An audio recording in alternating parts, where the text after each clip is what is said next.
Okay. Good evening, everybody. I'll be reading a short press statement with a few other facts. But first of all, I'd like to introduce myself. What I will say in English, I will also, if you will allow me to finish, I will say exactly the same in Dutch. To the right of me is Jos Nijenhuis, CEO of Amsterdam Airport Schiphol. And on my left-hand side is Dato Fazia, ambassador to Malaysia. In Dutch, I will start off with Dutch. Het betreurt ons ten zeerste te hebben vernomen dat onze vlucht MH17 is verongelukt boven de Oekraïne. Ons medeleven gaat uit naar de nabestaanden, waar we op dit moment onze eerste zorg naar uitgaat. De Oekraïense luchtverkeersleiding die heeft bericht gekregen om 14:15, dus 2:15, dat het contact is verloren met de MH17. Het vliegtuig bevond zich op dat moment 30 kilometer van Tamak, een plaats ongeveer 50 kilometer van de Russische-Oekraïnse grens.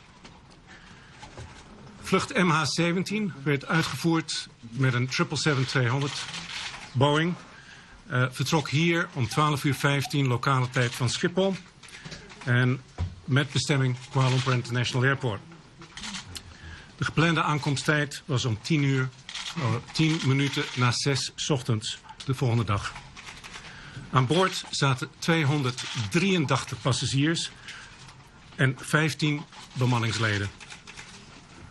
Malaysia Airlines heeft een lokaal noodnummer geopend dat 24 uur per dag open is. En dat nummer is 070 348 3x70. Vrienden en nabestaanden worden uiteraard aangemoedigd om met dat nummer te bellen. We hebben een heel team, zowel van de Nederlandse overheid als met onze partner KLM, als mensen van mijn organisatie op die locatie om te zorgen dat de nabestaanden de zorg krijgen die noodzakelijk is uiteraard op dit moment. Ik wil ook nu eventjes een breakdown van de samenstelling aan boord, dus de nationaliteiten, voor zover bekend op dit moment. Er zijn 47 mensen waarbij we de nationaliteit nog niet geïdentificeerd hebben.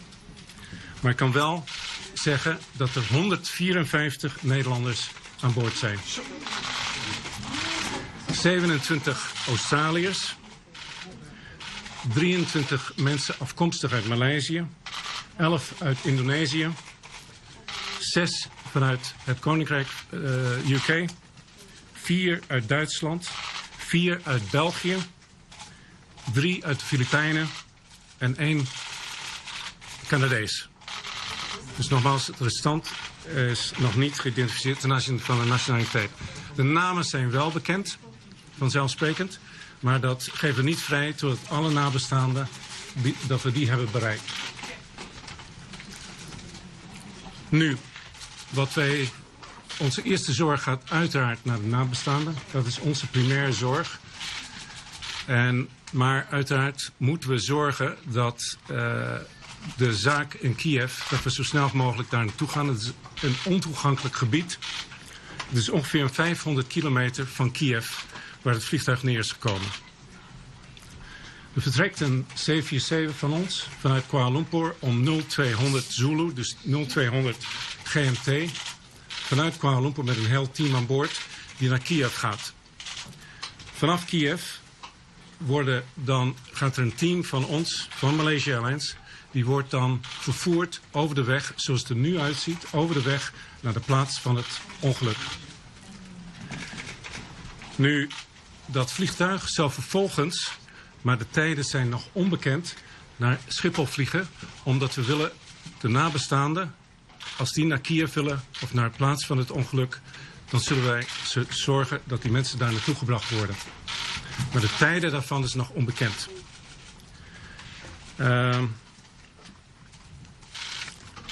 Ik geloof dat is wat ik heb te zeggen in het Nederlands. I'm going to say it now in English. It is with intense regret that Malaysia Airlines announces and confirms that we received notification from the Ukrainian Air Traffic Control that we lost contact with the aircraft MH17 at 14:15 GMT.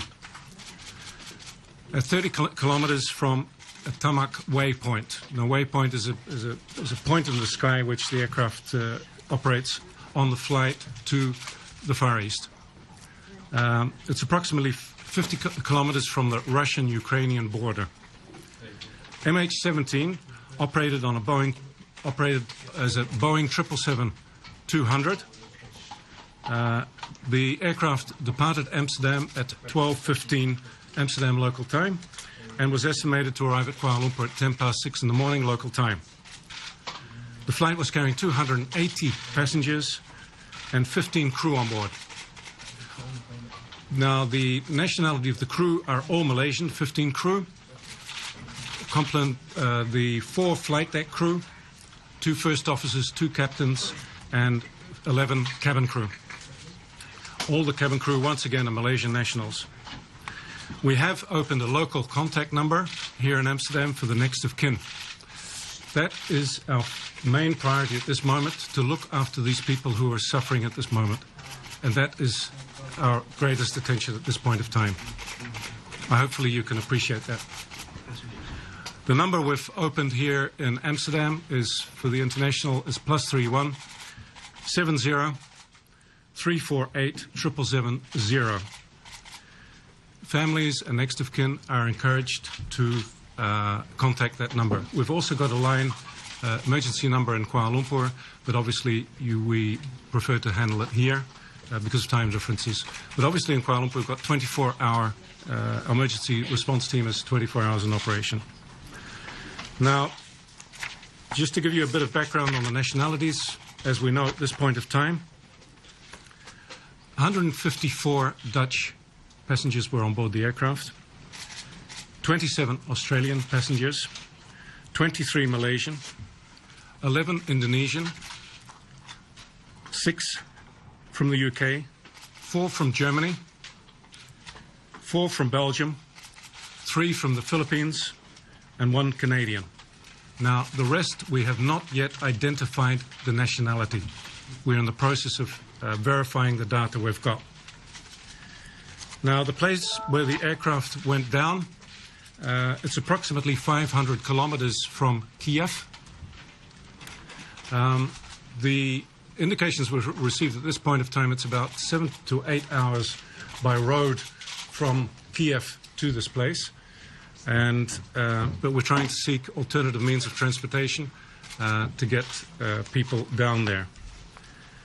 Now, a Boeing 747 will be departing Kuala Lumpur in a couple of hours at 0200 Zulu, and will be flying to Kiev. In the first instance, there'll be a total flight duration of about 10 hours, and we're arriving there at about 12 GMT.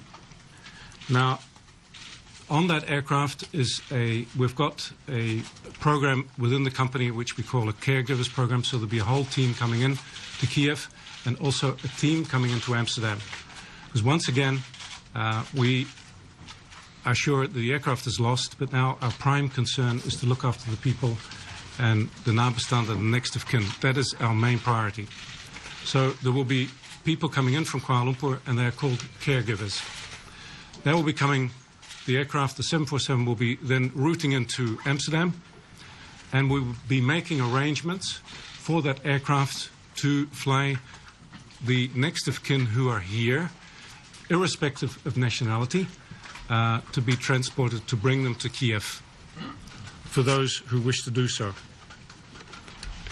That is what I've got to say from my side. Excuse me, is it possible for you to take seats? Just the microphones.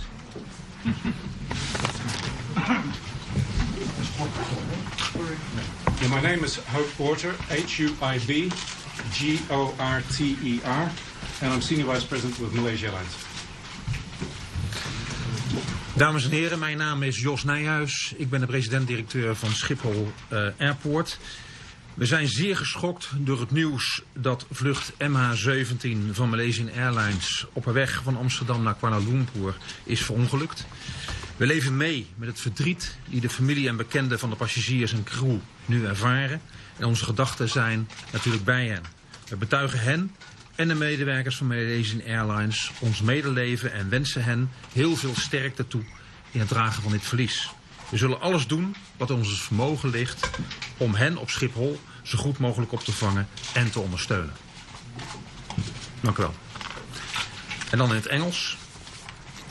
Ladies and gentlemen, we are deeply shocked by the news that flight MH17 of Malaysian Airways on its way from Amsterdam to Kuala Lumpur crashed on its flight. We sympathize with the uncertainty that relatives of passengers and crew are now experiencing. We offer them our sincerest sympathy and wish them courage to bear this incredible loss. We will do all that is in our ability to help and support them and Malaysian Airlines here at Schiphol. Thank you. Excuse me. According to the French authorities, there would be 4 French citizens in the plane. I understand that you cannot confirm, or you do not confirm at this stage. I think it's for you. Sorry, I didn't understand your question properly. Just a few hours ago, no, an hour ago something, the French minister said that there would be 4 French passengers in the airplane. So can you confirm that, or do you deny? No, it's not a question of denying or confirming. I don't know. What do you know at now? I don't know. I think they would then fall within the 47. That's what I would imagine. I don't have any mention of any French passengers at this point in time. But in the list of passengers, do you have French passengers in this list? I'm sorry, I don't know yet. Because first of all, obviously we don't know the names. We need, you go through a very careful verification process to make sure that you do not mix up names or nationalities. Excuseer, hoe worden de familieleden van de passagiers nu opgevangen? Worden opgevangen in een locatie hier op Schiphol. Daar is een team van ons en met behulp van de luchthaven Schiphol en ook met behulp van onze partner KLM om de eerste zorg te verlenen aan de nabestaanden. Meneer Gorter, u had het over... Yes, sure. The passenger, I apologize. The family of the passengers are accommodated here at the location at Schiphol, and we are looking after them with the help of our partner KLM and with the help from Amsterdam Airport Schiphol. And so all our manpower is dedicated, quite frankly, to helping them. Meneer Gorter, u had het over... Mag ik heel erg storen? Of zou degene die de vragen beantwoordt achter de microfoon... Sorry. Kunnen staan, ja.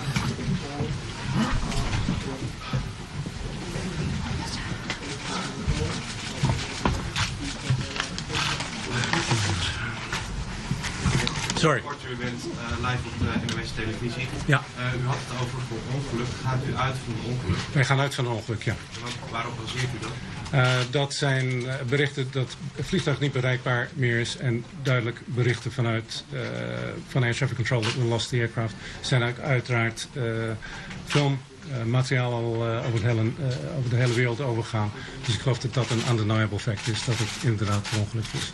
Maar wat de omstandigheden daarvoor zijn, of wat daartoe aanleiding is geweest, daar hebben we absoluut geen, weten we op dit moment niet.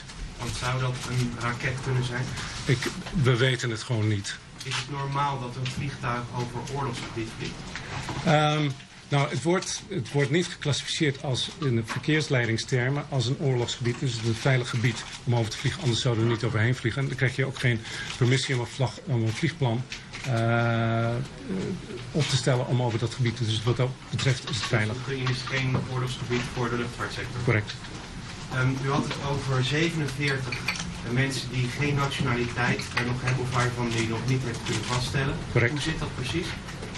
Nou, eerst moeten we een match vinden met de paspoorten van de passagiers. Dus we moeten vergelijking trekken met de namen en er moeten gegevens nagekeken worden. En dat verificatieproces is nu op dit moment aan de gang. Hoe lang gaat dat duren, denk je? Ik weet het niet op dit moment, om een eerlijk antwoord te geven. Dank u wel. Graag gedaan. Heeft u al de nabestaanden gesproken? Ja. Kunt u daar iets over zeggen? Nou, ze worden met de nodige zorg onder de verschrikkelijke omstandigheden. Kijk, als je in dienstverlening zit, zit je in een mensenvak. En dit is mensenwerk. Je kan niet voorstellen, you cannot imagine what's happening to these people. En dat is onze eerste zorg. Dus we hebben een team die met hun bezig is, en ook met professionele hulpverleners, om voor die mensen te zorgen. Daar gaat het om. Ja, wel. Ja, Like flying over Ukraine, please. Thank you. Weet u of iedereen al bereikt is om er naar te staan? ik heb nog niet helemaal. Dat zeg ik heel eerlijk. Omdat het zo'n multinationaal groep is. We hebben nog geen bevestiging dat iedereen daarom zijn we ook heel terughoudend ten aanzien van namen. I'd like to give the word to Dato Fauziya, Ambassador of Malaysia, with your permission.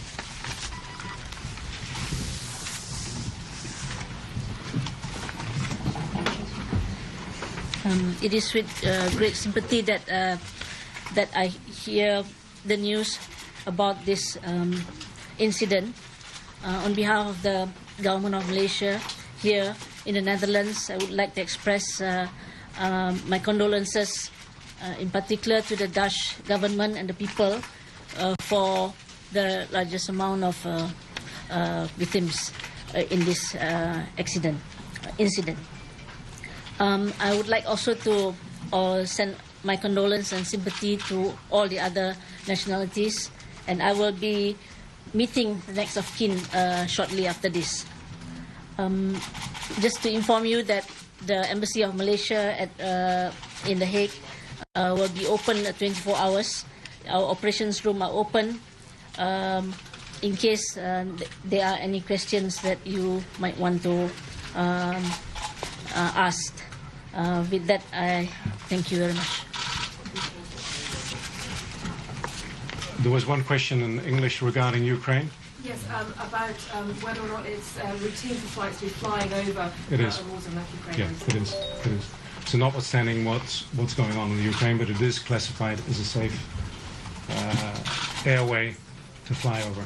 Otherwise, in our industry, you would not get permission. You wouldn't be able to fly a flight plan over an area which is dangerous, which is perceived as being dangerous. In which height was the plane at this moment? Do you know? I'm sorry, I don't have that information. The area is still considered as a safe area because our plane's flying now because one of the aircraft from KLM has just left. Where is it flying? Is it flying over the Ukraine? Or I don't know. I can't. maybe Schiphol now? My information is that they will avoid Ukraine, of course.